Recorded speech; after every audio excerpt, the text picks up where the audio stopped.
અમદાવાદમાં રાંધણ ગેસ એજન્સીની ઘોર બેદરકારી. ખાનગી જગ્યામાં પાસ પરમિટ વિના મોટી સંખ્યામાં ગેસના ભરેલા અને ખાલી બટલા સંગ્રહતા હોવાની ફરિયાદ સામે આવી. આગ અને વિસ્ફોટના જોખમથી સ્થાનિક રહીશોમાં ભય. પુરવઠા વિભાગ અને પોલીસને જાણ છતાં તત્કાલ કાર્યવાહી ન થવાનો આક્ષેપ.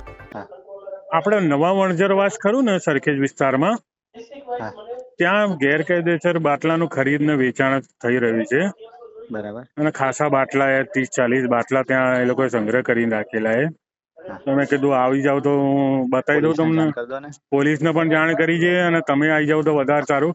પોલીસે એમ કીધું કે આ અમારો હાથમાં નથી, પુરવઠાના હાથમાં છે, કે તમે પુરવઠાને જાણ કરો, એવું કીધું એમણે. એટલે પુરવઠાનું તો છે પણ પુરવઠા એમ તાત્કાલિક નહીં આવી શકે એકદમ.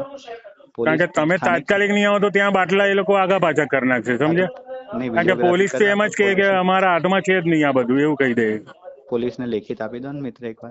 તો તમારી ફરિયાદ નહીં લેખિત આલુ, પણ ત્યાં સુધીમાં એ બાટલા ત્યાંથી હટી જશે એવું થશે. મારું કહેવાનો મતલબ એમ છે કે આપણે એને રંગે હાથે પકડી લઈએ એમ.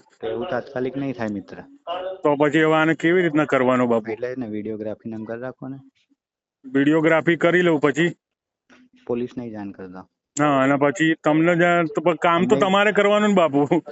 હા, એટલે પોલીસ એ કરી શકે મિત્ર. અને પોલીસ તો એમ કે છે કે અમારા હાથમાં વસ્તુ નથી, પુરવઠો અમને કે તો અમે કેસ બનાવીએ, એવું કે છે. ના ના, તમે સમજાવો. હા, પોલીસના અમે કયા સેક્શનમાં એમ કે તમે આ વસ્તુ લઈ લો કે જમા કરી લો? કોમોડિટીઝ એક્ટમાં. હા, હું તમને કહું ને, એસેન્શિયલ કોમોડિટીઝ એક્ટમાં પીએસઆઈ ને સંપૂર્ણ સત્તા છે.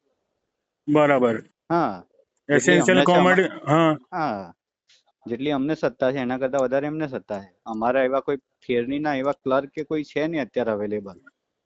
અમારા આખા અમદાવાદમાં જેટલા અધિકારીઓ છે એના કરતા વધારે એમને એક પોલીસ સ્ટેશનમાં છે. પણ હવે આ તો વસ્તુ એવું થયું ને કે તમે ધ્યાન નહીં આપતા ને એ ધ્યાન નહીં આપતા, એવું થઈ ગયું. ધ્યાન નહીં આપતા એવું નહીં, તાત્કાલિક નહીં આવી શકે. તમે લેખિત આપી દો ને મને.